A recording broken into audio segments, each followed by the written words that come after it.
Capítulo 24. Da luz do sol para as sombras. A descida do Senhor das alturas sagradas do Monte da Transfiguração foi mais do que uma volta física de altitudes maiores para altitudes menores, foi uma passagem da luz do sol para as sombras, da glória refulgente do céu para o nevoeiro das paixões mundanas e da descrença humana, foi o início de sua rápida descida para o vale da humilhação. De uma conversa sublime com ministros divinamente comissionados, da suprema comunhão com seu Pai e Deus, Jesus desceu para uma cena de desalentadora confusão e espetáculo de domínio satânico, diante do qual até os seus apóstolos permaneceram em impotente desespero. À sua alma sensível e sem pecado, o contraste deve ter causado uma angústia sobre-humana. Até para nós que lemos o breve relato, é aterrador. A cura de um jovem endemoninhado. Jesus e os 3 apóstolos retornaram do monte na manhã seguinte à transfiguração. Esse fato faz supor que a gloriosa manifestação ocorreu durante a noite. Perto ou junto ao pé da montanha, o grupo encontrou os outros apóstolos, e com eles uma multidão que incluía alguns escribas ou rabis. Havia indícios de disputas e distúrbios entre o povo, e, evidentemente, os apóstolos estavam na defensiva. À aproximação inesperada de Jesus, muitos correram para encontrá-lo, saudando-o respeitosamente. A respeito dos contenciosos escribas, ele perguntou: que é que discutis com eles, assumindo, assim, o fardo da disputa, fosse ele qual fosse, e livrando os angustiados discípulos de continuarem a participar ativamente da discussão. Os escribas permaneceram silenciosos, sua coragem esvanecera-se com a aproximação do mestre. Um homem, dentre a multidão, deu indiretamente a resposta: Mestre, disse ele, ajoelhando-se aos pés de Cristo, trouxe-te o meu filho, que tem um espírito mudo, e este, onde quer que o apanha, despedaça-o e ele espuma, e rende os dentes e vai definhando. E eu disse aos teus discípulos que o expulsassem, e não puderam. O fracasso dos discípulos em curar o jovem enfermo havia evidentemente provocado críticas hostis, escárnio e ridículo por parte dos incrédulos escribas, e sua frustração deve ter sido intensificada pelo pensamento de que, por meio deles, dúvidas haviam sido lançadas sobre a autoridade e poder de seu Senhor.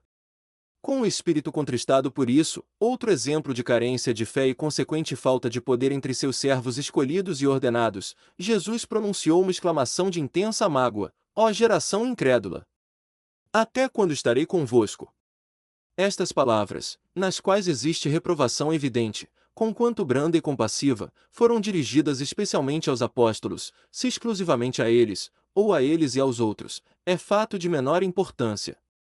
Segundo a ordem de Jesus, o enfermo foi trazido para mais perto, e o demônio atormentador, encontrando-se em presença do mestre, lançou sua jovem vítima em terrível paroxismo, de forma que o rapaz caiu ao solo em fortes convulsões, pondo espuma pela boca. Com calma deliberação, em contraste com a ansiosa impaciência do perturbado pai, Jesus perguntou quando a doença havia atacado o rapaz. Desde a infância, respondeu o pai, acrescentando, e muitas vezes o tem lançado no fogo, e na água, para o destruir. Com ansiedade patética, ele implorou: se tu podes fazer alguma coisa, tem compaixão de nós, e ajuda-nos. O homem falou sobre a doença de seu filho como se fosse compartilhada por si mesmo. Ajuda-nos, foi sua súplica. A esta expressão qualificativa, se tu podes alguma coisa, que sugeria alguma incerteza quanto à habilidade do mestre em conceder o que ele pedirá, sendo que talvez fosse, em parte, o resultado do fracasso dos apóstolos, Jesus replicou: tudo é possível ao que crê. A compreensão do homem iluminou-se. Até aquele momento ele pensara que tudo dependia de Jesus, agora via que o resultado dependia em grande parte de si mesmo. É digno de nota o fato de que o Senhor especificou a crença, e não a fé, como a condição essencial ao caso. O homem estava evidentemente confiante, fervorosamente esperançoso de que Jesus podia ajudar, mas é duvidoso que ele soubesse o que a fé realmente significava. Entretanto, ele era receptivo e estava ansioso por aprender, e o Senhor fortaleceu sua frágil e incerta crença. A encorajadora explicação da necessidade real levou-o a uma confiança maior. Chorando, em uma agonia de esperança, ele clamou: eu creio, Senhor, e então, compreendendo as trevas do erro das quais apenas começava a emergir, acrescentou penitentemente: ajuda a minha incredulidade. Olhando compassivamente para o sofredor que se contorcia aos seus pés, Jesus repreendeu o demônio, da seguinte forma: Espírito mudo e surdo, eu te ordeno, sai dele, e não entres mais nele. E ele, clamando, e agitando com violência, saiu, e ficou o menino como morto, de tal maneira que muitos diziam que estava morto. Mas Jesus, tomando-o pela mão, o ergueu, e ele se levantou, e como acrescenta Lucas, e o entregou a seu pai. O caráter permanente da cura foi assegurado pela ordem expressa de que o espírito maligno não mais entrasse no rapaz. Não era apenas um alívio momentâneo, alívio daquele ataque, a cura era permanente. O povo maravilhou-se diante do poder de Deus manifestado no milagre, e os apóstolos, que haviam experimentado e falhado na tentativa de subjugar o mau espírito, perturbaram-se. Durante sua missão, embora privados do grande auxílio da presença de seu mestre, haviam com sucesso repreendido e expulsado demônios, segundo o poder especial e o comissionamento que tinham recebido para fazê-lo. Mas agora que o Senhor se ausentara apenas por um dia, não mais o conseguiam. Quando foram para casa, perguntaram a Jesus: Por que não podemos nós expulsá-lo? A resposta foi: Por causa da pequenez da vossa fé. E estendendo sua explicação, o Senhor disse: Esta casta não pode sair senão por meio de oração e jejum. Por este exemplo, vemos que as realizações possíveis à fé são limitadas ou condicionadas pela autenticidade, pela pureza, pela qualidade límpida dessa fé. Homens de pequena fé, onde está a vossa fé? E por que arrazoais entre vos? São fórmulas de reprovação admonitória dirigidas repetidamente aos apóstolos do Senhor. As possibilidades da fé foram explicadas mais detalhadamente, porque em verdade vos digo que, se tiverdes fé como um grão de mostarda, direis a este monte: passa daqui para acolá, e há de passar, e nada vos será impossível. A comparação entre uma fé eficaz e um grão de semente de mostarda é mais qualitativa do que quantitativa, indica uma fé viva, viril como aquela semente, que, embora pequena, pode produzir uma grande planta, em contraste com uma imitação sem vida, artificial, não importa quão conspícua ou evidente. Novamente preditas a morte e a ressurreição do Senhor. Do local onde se realizou o último milagre, Jesus partiu com os 12 e atravessou a Galiléia em direção a Capernaum. É provável que tenham viajado pelas estradas menos frequentadas, pois ele desejava que seu retorno não fosse conhecido publicamente. Estivera em relativo retiro durante algum tempo, aparentemente com o fim principal de instruir os apóstolos sobre a preparação do trabalho, que deveriam, dentro de poucos meses, desenvolver sem a sua companhia física. Os 12 haviam testificado solenemente que sabiam ser ele o Cristo. A eles, portanto, podia comunicar muito daquilo que o povo em geral estava totalmente despreparado para receber. O tema específico de suas instruções especiais e avançadas aos 12 era sua morte e ressurreição iminentes. E isso foi explicado várias vezes, pois era-lhes difícil compreender, ou relutavam em fazê-lo. Ponde vós estas palavras em vossos ouvidos, foi o seu prelúdio vigoroso nesta ocasião, na Galiléia. Seguiu-se, então, a repetida predição, pronunciada em parte no tempo presente, como se já estivesse sendo iniciado o seu cumprimento: o Filho do Homem será entregue nas mãos dos homens, e matá-lo, e ao terceiro dia ressuscitará. Lemos, com alguma surpresa, que os apóstolos ainda assim não compreenderam. Comenta Lucas: eles não entendiam esta palavra, que lhes era encoberta, para que não a compreendessem, e temiam interrogá-lo acerca dessa palavra. A ideia do que podiam significar as palavras do Senhor, mesmo no seu mais tênue esboço, aterrorizava aqueles homens dedicados. E a sua incompreensão era motivada em parte pelo fato de que a mente humana reluta em investigar profundamente qualquer coisa em que não deseja acreditar. O dinheiro do tributo, suprido por um milagre. Jesus e seus seguidores encontravam-se novamente em Capernaum. Lá, Pedro foi procurado por um arrecadador de impostos do templo, que perguntou: O vosso mestre não paga as dracmas? Pedro respondeu: Sim. É interessante notar que a pergunta foi dirigida a Pedro, e não diretamente a Jesus. Esta circunstância pode ser indicativa do respeito em que Jesus era tido pelo povo em geral, e pode sugerir a possibilidade de dúvida na mente do arrecadador quanto a Jesus estar sujeito ao imposto, uma vez que os sacerdotes e rabis geralmente requeriam isenção. O imposto anual de captação aqui mencionado era de meio siclo ou uma de dracma, o que correspondia a cerca de 30 centavos de dólar. E esta quantia era requerida de todos os homens adultos de Israel, desde os dias do Êxodo, embora durante o tempo do cativeiro este requisito tenha sido modificado. Este tributo, prescrito por intermédio de Moisés, era conhecido originariamente como dinheiro da expiação, e seu pagamento era como um sacrifício que devia acompanhar as súplicas pelo resgate dos efeitos do pecado individual. Na época de Cristo, a contribuição anual era geralmente recolhida entre o início de março e a Páscoa. Se Jesus era sujeito a este imposto, já estava atrasado diversas semanas. O diálogo entre Pedro e o arrecadador de impostos se passará fora da casa. Quando Pedro entrou, e estava para informar o mestre sobre a entrevista, Jesus se lhe antecipou, dizendo: Que te parece, Simão? De quem cobram os reis da terra os tributos, ou o censo? Dos seus filhos, ou dos alheios? Disse-lhe Pedro: Dos alheios. Disse-lhe Jesus: Logo, estão livres os filhos. Pedro deve ter percebido a inconsistência do fato de se esperar que Jesus, o reconhecido Messias, pagasse dinheiro da expiação ou imposto para a manutenção do templo, uma vez que o mesmo era a casa de Deus, e Jesus o Filho de Deus, e particularmente porque mesmo os príncipes terrenos eram isentos das taxas de captação. O embaraço de Pedro por sua impensada ousadia, comprometendo seu mestre sem primeiro consultá-lo, foi, entretanto, atenuado por Jesus, que disse: Mas, para que os não escandalizemos, vai ao mar, lança o anzol, tira o primeiro peixe que subir, e, abrindo-lhe a boca, encontrarás um estáter, toma-o, e dá-o por mim e por ti. O dinheiro devia ser pago, não porque pudesse ser legitimamente exigido de Jesus, mas para que a isenção não escandalizasse os adversários, fornecendo-lhes motivos adicionais de queixas.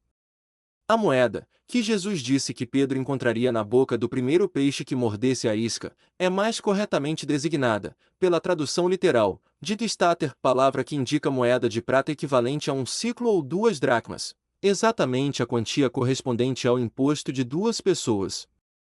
Tomam, e dá-o por mim e por ti, disse Jesus. Note-se que ele não disse, por nós. Em sua associação com os homens, mesmo com os 12, que de todos lhe eram mais próximos e mais queridos, Nosso Senhor sempre manteve sua condição única e separada, em todas as ocasiões, tornando claro o fato de que era essencialmente diverso de outros homens. Isto é ilustrado com suas expressões meu Pai e vosso Pai. Meu Deus e vosso Deus, em vez de nosso Pai e nosso Deus. Reverentemente ele reconhecia ser o Filho de Deus em um sentido literal, que não se aplicava a nenhum outro ser. Embora as circunstâncias em que foi encontrado o estáter não sejam detalhadas, e a realização propriamente dita do milagre não seja registrada, não podemos duvidar que a promessa de Jesus tenha sido cumprida, pois, nesse caso, não haveria razão para introduzir o incidente no relato evangélico. O milagre não tem paralelo nem mesmo um exemplo remotamente análogo. Não devemos presumir que o estáter era algo além de uma moeda comum que havia caído na água, nem que fora colocada no peixe por algum processo extraordinário. Não obstante, o conhecimento de que havia no lago um peixe com uma moeda na goela, que a moeda era do tipo especificado, e que aquele determinado peixe iria subir à superfície, ser o primeiro a morder a isca de Pedro, é tão incompreensível para a mente finita do homem, quanto são os meios pelos quais Cristo realizou qualquer de seus milagres. O Senhor Jesus tinha e tem domínio sobre toda a terra, mar e tudo o que neles há, pois pela sua palavra e poder foram eles criados. O propósito do Senhor em suprir o dinheiro de forma tão milagrosa deve ser considerado cuidadosamente. A suposição de que foi preciso invocar poder sobre-humano, em consequência de uma suposta condição de pobreza extrema por parte de Jesus e Pedro, não tem fundamento. Mesmo que Jesus e seus companheiros não tivessem dinheiro algum, Pedro e os outros poderiam facilmente lançar suas redes, e, com um resultado normal, obter peixe suficiente para vender pela quantia necessitada. Ademais, não encontramos qualquer exemplo de milagre operado pelo Salvador com o fim de obter lucro pessoal ou atenuar suas próprias necessidades, por mais urgentes que fossem. Parece provável que, pelos meios empregados para a obtenção do dinheiro, Jesus intencionalmente realçou as razões excepcionais que tinha para cumprir o compromisso assumido por Pedro, de que ele pagaria o imposto. Os judeus, que não reconheciam Jesus como Messias, mas apenas como mestre de capacidade superior e homem de poder incomum, poderiam escandalizar-se, caso ele se recusasse a pagar o tributo requerido de cada judeu. Por outro lado, para os apóstolos, e especialmente para Pedro, que havia sido o porta-voz de todos na grande confissão, o pagamento do imposto na maneira comum e sem explicação, efetuado por Jesus, poderia ter parecido uma admissão de que ele estava sujeito ao templo, e, portanto, de que era menos do que proclamara, e menos do que eles haviam confessado que era. A instrução a Pedro demonstrara de maneira categórica que ele mantinha seu direito como filho do rei, mas que condescenderia em dar voluntariamente o que não podia ser legitimamente exigido. E então, numa demonstração conclusiva de sua condição exaltada, proveu o dinheiro utilizando o conhecimento que nenhum outro homem possuía. Como uma criancinha. A caminho de Capernaum, os apóstolos haviam trocado ideias entre si, supondo não estarem sendo ouvidos pelo Mestre. A conversa levará-os a uma discussão, e a discussão a uma disputa. O assunto que tanto os preocupava era: qual dentre eles seria o maior no reino dos céus? O testemunho que haviam recebido convenceram-os, além de qualquer dúvida, de que Jesus era o tão esperado Cristo, e isso fora suplementado e confirmado por sua admissão irrestrita de sua posição messiânica. Com a mente ainda influenciada pela espera de um Messias que havia de ser Senhor espiritual e Rei temporal, e lembrando-se de algumas referências do Mestre ao seu reino e ao estado abençoado daqueles que a ele pertencessem, e, além disso, compreendendo que suas recentes declarações indicavam a aproximação de uma crise ou de um clímax em seu ministério, abandonaram-se à egoística contemplação de seus postos no novo reino, e dos cargos de confiança, honra e recompensa que cada um mais desejava. Qual deles seria o primeiro-ministro? Quem seria chanceler? Quem seria o comandante das tropas? A ambição pessoal já havia gerado ciúme em seu coração. Quando estavam reunidos com Jesus na casa de Capernaum, o assunto foi abordado novamente. Marcos escreve que Jesus perguntou: que estáveis vós discutindo pelo caminho, e que eles não responderam, porque, como podemos deduzir, se sentiam envergonhados. Pelo registro de Mateus, vemos que os apóstolos submeteram a pergunta à decisão do Mestre. A diferença aparente das circunstâncias não é importante. Ambos os relatos são corretos. A pergunta de Cristo pode ter, eventualmente, provocado a pergunta dos apóstolos a ele. Jesus, compreendendo seus pensamentos e conhecendo seu confuso ponto de vista sobre o assunto que os preocupava, deu-lhes uma lição ilustrada. Chamando uma criancinha, que amorosamente tomou nos braços, disse: em verdade vos digo que, se não vos converterdes e não vos fizerdes como meninos, de modo algum entrareis no reino dos céus. Portanto, aquele que se tornar humilde como este menino, esse é o maior no reino dos céus. E qualquer que receber em meu nome um menino, tal como este, a mim me recebe.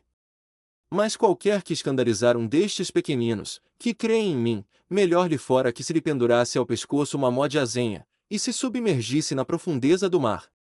A esta lição, podemos lucrativamente associar um ensinamento posterior, que as criancinhas se constituem padrão do reino dos céus.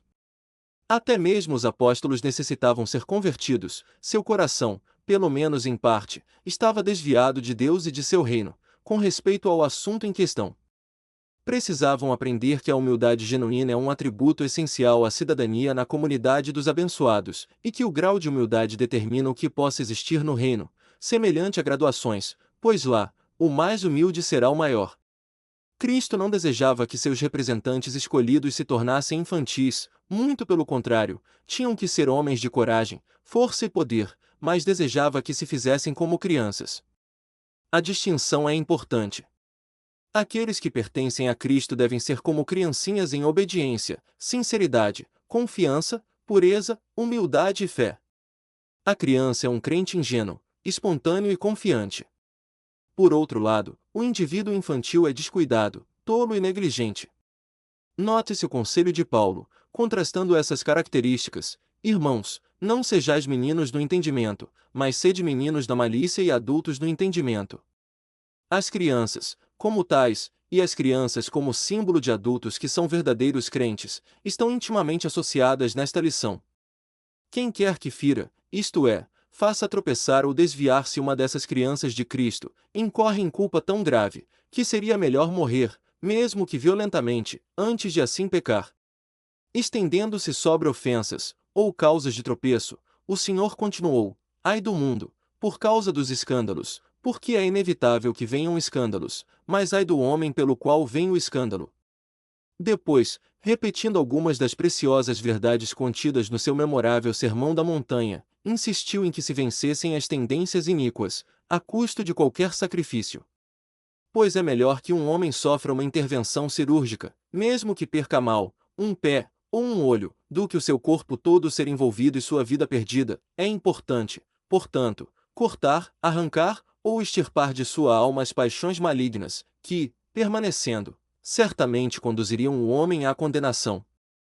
Nesse estado, sua consciência seria atormentada como verme imperecível, e seu remorso como fogo que não pode ser extinto. Toda a alma humana será testada como que pelo fogo, e, como a carne dos sacrifícios no altar tinha que ser temperada com sal, como preservador da corrupção, assim também a alma deve receber o sal do Evangelho, que a salvará.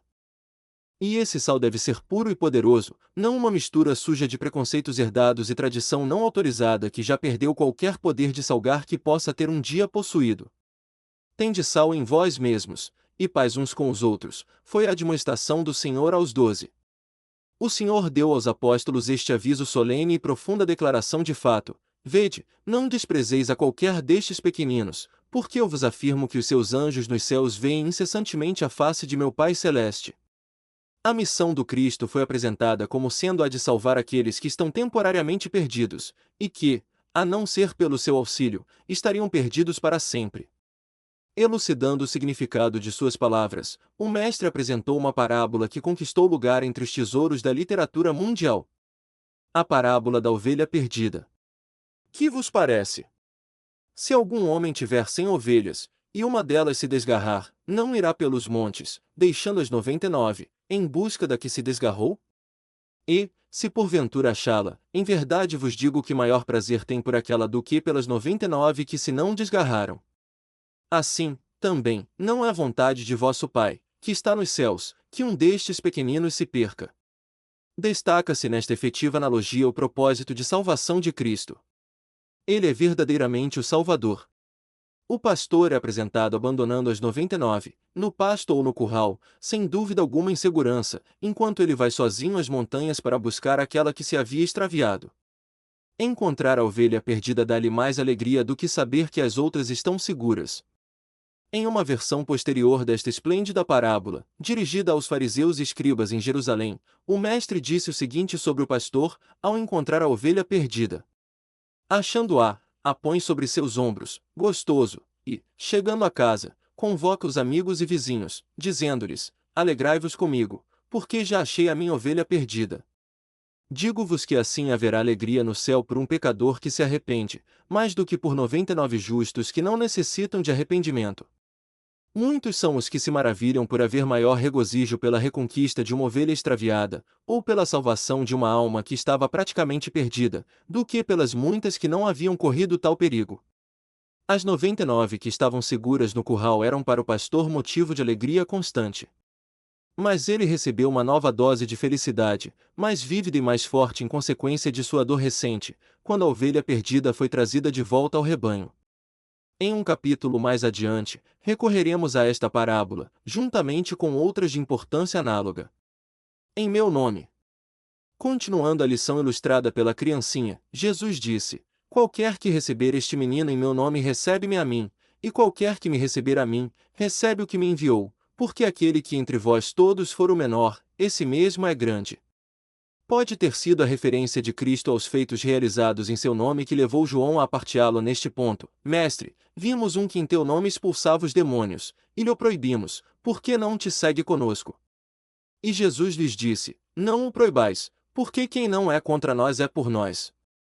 O jovem apóstolo havia permitido que o seu zelo pelo nome do Senhor o levasse à intolerância. Não podemos duvidar de que num homem que tentava fazer o bem em nome de Jesus havia evidente sinceridade, e que seus esforços eram aceitáveis ao Mestre. Seu ato era essencialmente diferente das suposições iníquas pelas quais alguns outros foram posteriormente repreendidos. Ele era, certamente, um crente em Cristo, e pode ter pertencido à classe da qual o Senhor logo selecionaria e comissionaria ministros especiais e os 70. Com a divisão de opiniões existente entre o povo a respeito de Jesus, era justo dizer que todos aqueles que a ele não se opunham, estavam, pelo menos tentando estar, do seu lado. Em outras ocasiões ele afirmou que aqueles que não estavam com ele estavam contra ele. Meu irmão e eu.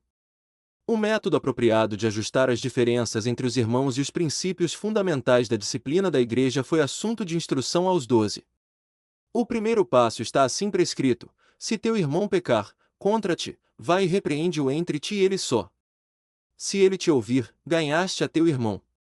A regra dos rabis era que o ofensor devia dar o primeiro passo. Mas Jesus ensinou que o injuriado não devia esperar que seu irmão viesse até ele, mas devia tomar a iniciativa e acertar a dificuldade. Assim fazendo, ele poderia ser um instrumento para salvar a alma de seu irmão. Se o ofensor se mostrasse obstinado, o irmão que sofrerá a ofensa deveria tomar 2 ou 3 pessoas com ele e novamente tentar fazer com que o transgressor, arrependido, reconhecesse sua ofensa. Tal procedimento provia testemunhas, cuja presença poderia, mais tarde, prevenir quaisquer interpretações errôneas. Medidas extremas somente deveriam ser adotadas depois que todos os meios pacíficos tivessem falhado. Caso o homem persistisse, mostrando-se obstinado, dever-se-ia apresentar o caso à Igreja, e, na eventualidade de o ofensor negligenciar ou recusar cumprir a decisão da mesma, ele deveria ser privado de sua associação como membro, tornando-se assim, em sua relação com seus antigos companheiros, gentio e publicano. Em tal condição de não-membro, seria objeto adequado de esforços missionários, mas, até que se arrependesse e manifestasse desejo de fazer reparações, não poderia reivindicar quaisquer direitos ou privilégios de comunhão na Igreja. Uma associação contínua com o pecador não arrependido poderia causar o alastramento de sua indiferença, e a contaminação de outros através do seu pecado. A justiça não deve ser destronada pela misericórdia. A ordem de disciplina revelada à Igreja restaurada é semelhante àquela dada aos apóstolos de antigamente. A autoridade dos 12 para administrar os negócios relativos ao governo da Igreja foi atestada pela confirmação do Senhor aos mesmos, como grupo, da promessa antes dirigida a Pedro: em verdade vos digo que tudo o que ligardes na terra será ligado no céu, e tudo o que desligardes na terra será desligado no céu. Por meio de uma unidade de propósito e sinceridade restrita, teriam poder conjuntamente com Deus, como testifica a seguinte promessa do Mestre: também vos digo que, se 2 de vós concordarem na terra acerca de qualquer coisa que pedirem, isso lhes será feito por meu Pai, que está nos céus. Porque onde estiverem 2 ou 3 reunidos em meu nome, aí estou eu no meio deles. Pedro interrompeu com uma pergunta: Senhor, até quantas vezes pecará meu irmão contra mim, e eu lhe perdoarei? Até 7. De bom grado ele aceitaria um limite definitivo, e provavelmente considerou sua sugestão de 7 vezes como uma medida muito liberal, uma vez que os rabis prescreviam apenas um perdão triplo. Provavelmente, escolheu 7 como o próximo número acima de 3 que possuía um significado farisaico especial. A resposta do Salvador foi elucidativa: não te digo que até 7, mas até 70 vezes 7. Esta resposta deve ter tido para Pedro o mesmo significado que teve para nós. Para o perdão, não se pode estabelecer limites. O perdão, entretanto, deve ser merecido pelo que o receber. A instrução tornou-se memorável através da seguinte história. Parábola do credor incompassivo. Por isso o reino dos céus pode comparar-se a um certo rei que quis fazer contas com os seus servos, e, começando a fazer contas, foi-lhe apresentado um que lhe devia 10.000 talentos. Não tendo ele com que pagar, o seu senhor mandou que ele, e sua mulher e seus filhos fossem vendidos, com tudo quanto tinha, para que a dívida se lhe pagasse. Então aquele servo, prostrando-se, o reverenciava, dizendo: Senhor, sê generoso para comigo, e tudo te pagarei. Então o senhor daquele servo, movido de íntima compaixão, soltou-o e perdoou-lhe a dívida. Saindo, porém, aquele servo encontrou um dos seus conservos, que lhe devia 100 dinheiros, e, lançando mão dele, sufocava-o, dizendo: paga-me o que me deves. Então o seu companheiro, prostrando-se a seus pés, rogava-lhe, dizendo: sê generoso para comigo, e tudo te pagarei. Ele, porém, não quis, antes foi encerrá-lo na prisão, até que pagasse a dívida. Vendo, pois, os seus conservos o que acontecia, contristaram-se muito, e foram declarar ao seu senhor tudo o que se passará. Então o seu senhor, chamando-o à sua presença, Disse-lhe: servo malvado, perdoei-te toda aquela dívida porque me suplicaste. Não devias tu, igualmente, ter compaixão do teu companheiro, como eu também tive misericórdia de ti? E, indignado, o seu senhor o entregou aos atormentadores, até que pagasse tudo o que devia. Assim vos fará, também, meu Pai Celestial, se do coração não perdoardes, cada um a seu irmão, as suas ofensas. 10.000 talentos representam uma soma tão elevada, que colocam o devedor além de qualquer possibilidade de pagamento. Podemos considerar o homem como um oficial graduado, um dos ministros do rei, que havia sido encarregado da guarda das rendas reais, ou um dos principais tesoureiros dos impostos. Ser ele chamado de servo não é uma inconsistência, pois em uma monarquia absoluta, todos, exceto o soberano, são súditos e servos. A venda dos filhos e da esposa do devedor e de tudo que ele tinha não seria uma violação da lei no caso suposto, que implica no reconhecimento legal da escravidão. O homem estava atrasado em seus débitos. Não compareceu diante do seu senhor voluntariamente, mas teve que ser levado até ele. Da mesma forma, em nossa vida individual, são inevitáveis os ajustes de contas periódicos, e enquanto alguns devedores comparecem por iniciativa própria, outros têm que ser intimados.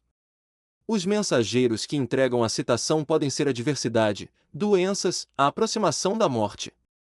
Mas sejam o que forem, ou quem forem, eles nos obrigam a um pagamento de nossas contas. O contraste entre 10.000 talentos e 100 dinheiros é enorme. Ouvindo a súplica de seu conservo que lhe pedia tempo para pagar os 100 dinheiros, o devedor maior deveria ter se lembrado do terrível apuro do qual se livrara momentos antes. As palavras, "Se generoso para comigo e te pagarei", foram idênticas às palavras de sua própria súplica ao rei. A ingratidão egoísta do servo incompassivo justificou o ato do rei, revogando o perdão antes concedido. O homem foi condenado, não especialmente por desfalque e dívida, mas por falta de compaixão após ter recebido misericórdia tão abundante. Ele, como querelante injusto, havia invocado a lei, como transgressor convicto, devia ser tratado segundo a lei. Misericórdia é para os misericordiosos. Como joia celestial, deve ser recebida com gratidão e usada com santidade, e não ser atirada na lama do imerecimento. A justiça pode requerer retribuição e punição, porque com o juízo com que julgardes sereis julgados. As condições em que podemos implorar perdão confiantemente são as determinadas na oração típica prescrita pelo Senhor, e perdoa-nos as nossas dívidas, assim como nós perdoamos aos nossos devedores. Notas do capítulo 24. Fé em favor de outros. A súplica do pai agoniado, em benefício do filho enfermo, tem compaixão de nós e ajuda-nos. Marcos 9:22, mostra que ele fez o caso de seu filho.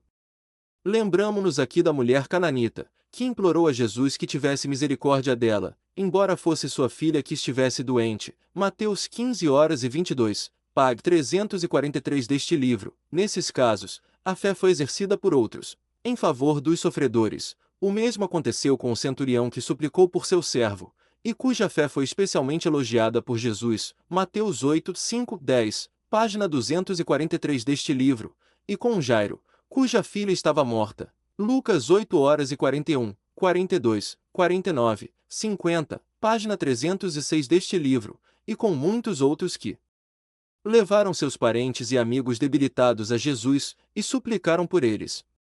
Como demonstrado até aqui, fé para ser curado é um dom de Deus, tanto quanto é a fé para curar, página 308, e, como provam os exemplos citados, a fé pode ser exercida com resultado, a favor de outros.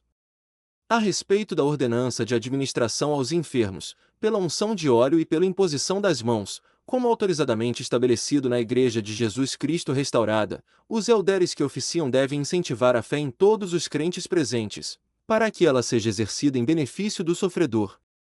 No caso de crianças e de pessoas que estejam inconscientes, é obviamente inútil esperar manifestação ativa de fé por parte delas, e o apoio da fé possuída pelos parentes e amigos é tanto mais necessário. Poder desenvolvido por meio de oração e jejum. A afirmação do Salvador a respeito dos maus espíritos que os apóstolos foram incapazes de subjugar, esta casta não pode sair senão por meio de oração e jejum, indica uma gradação na malignidade e poderes iníquos dos demônios, e gradação também nos resultados dos graus variados de fé. Os apóstolos que falharam na ocasião referida tinham sido capazes de expulsar demônios antes. O jejum, quando praticado com prudência, e a oração genuína conduzem ao desenvolvimento da fé e do decorrente poder para o bem. Esse princípio pode ser aplicado individualmente, com proveito. Possui o leitor alguma fraqueza habitual, alguma indulgência pecaminosa que tentou em vão sobrepujar? Como o demônio maligno que Cristo expulsou do rapaz, vosso pecado poderá ser da espécie que só se afasta por meio de oração e jejum. Para a fé, nada é impossível. Muitas pessoas puseram em dúvida a verdade literal da declaração do Senhor de que, pela fé, montanhas podem ser removidas de seu lugar. É óbvio que precisaria haver um propósito em harmonia com a mente e plano divinos, para que a fé pudesse ser exercida com resultado em tal empreendimento. Tal milagre, ou quaisquer outros, não são possíveis apenas para satisfazer a curiosidade, ou um desejo de exibicionismo, ou com um fim de lucro pessoal ou satisfação egoísta. Cristo não realizou qualquer milagre movido por tais motivos. Recusou-se mesmo, terminantemente, a mostrar sinais àqueles que apenas os buscavam. Mas negar a possibilidade de se remover uma montanha através da fé, em condições que tornassem tal remoção aceitável a Deus, é negar a palavra de Deus, tanto no que concerne a esta possibilidade específica, quanto no que se refere à afirmação generalizada: nada será impossível àquele que tiver fé adequada ao fim desejado. É digno de nota, entretanto, o fato de que os judeus nos dias de Cristo, e desde aí, frequentemente usam a expressão remover montanhas como figurativa de vencer dificuldades. De acordo com Liggott e outras autoridades, um homem capaz de resolver problemas complexos, ou possuidor de poder especial para argumentar ou de perspicácia em seus julgamentos, era chamado desarraigador de montanhas. O tributo do templo. Que o dinheiro do tributo mencionado no texto era uma contribuição dos judeus para o templo, e não um imposto fixado pelo governo romano, é evidente pela especificação da dracma, que na versão autorizada é traduzida por tributo. Essa moeda equivalia a meio ciclo, calculado segundo o ciclo do santuário, que era a quantia fixa a ser paga anualmente por todos os homens de 20 anos para cima, com uma cláusula: o rico não dará mais de meio ciclo, nem o pobre menos. Êxodo 30:13-15. O imposto cobrado pelas forças políticas não seria chamado de dracma. Além disso, fosse o arrecadador que se aproximou de Pedro um dos publicanos, ele provavelmente teria exigido o pagamento, em vez de inquirir se o mestre devia ou não ser contado entre os contribuintes. Entre as muitas humilhações por que passaram os judeus mais tarde, após a destruição do templo, encontra-se o pagamento compulsório do dinheiro do tributo do templo aos romanos, que o decretaram como renda do templo pagão de Júpiter Capitolino. Diz Joséfo sobre o imperador Vespasiano, Wars of Tigels, 7:6 que ele também instituiu um tributo onde quer que eles se encontrassem, e ordenou que todos levassem 2 dracmas por ano ao Capitólio, da maneira que costumavam pagar o mesmo ao templo do Jerusalém. Talentos e dinheiro. É evidente que especificando 10.000 talentos como a quantia devida ao rei, e 100 dinheiros como a devida pelo conservo, o Senhor pretendeu apresentar um caso de grande disparidade e evidente contraste. As quantias em questão têm pouco significado na história. Não nos é dito que tipo de talento estava envolvido. Havia talentos áticos, talentos de ouro e de prata de emissão hebraica, e todos diferiam entre si em valor. A explicação marginal de Oxford é: um talento equivale a 750 onças de prata, que, a 5 xelins a onça, alcança 187 libras e 10 xelins. Em moeda americana, equivaleria a mais de 9 milhões e um quarto de dólares, como a soma dos 10.000 talentos. A mesma autoridade dá como valor do dinheiro romano o equivalente a 15 centavos de dólar, sendo então o segundo débito, cerca de 15 dólares. Poder-se-ia fazer comparação com talentos mencionados em outros lugares. Trent diz: quão grande era a soma podemos claramente verificar por nós mesmos, comparando-a a outras somas mencionadas nas Escrituras. Na construção do tabernáculo, foram usados 29 talentos de ouro, Êxodo 38:24, Davi preparou 3.000 talentos para o templo, e os príncipes 5.000, e Crônicas 24:4-7. A rainha de Sabá presenteou Salomão com 120 talentos, e Reis 10:10, o rei da Assíria impôs a Ezequias 30 talentos de ouro, 2 Reis 18:14, e na extrema pobreza que caiu sobre a terra, no fim, A pena de 1 talento de ouro foi imposta após a morte de Josias, pelo rei do Egito, 2 Crônicas 36:3. Farrar calcula a quantia devida ao rei como 1.250.000 vezes maior do que a devida pelo conservo ao devedor maior. Suposta aprovação de escravidão. Alguns leitores supõem encontrar na parábola do credor incompassivo uma aprovação subentendida à instituição da escravidão. O devedor maior que aparece na história devia ser vendido, juntamente com sua esposa e filhos e tudo quanto possuía. Uma consideração racional do fato como um todo apenas nos indica, por este incidente de o rei ter ordenado que o devedor e sua família fossem vendidos, que a compra e venda de servos ou escravos era um sistema legalmente reconhecido na época.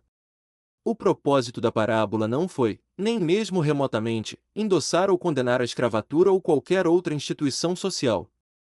A lei mosaica é explícita em questões relativas a servos.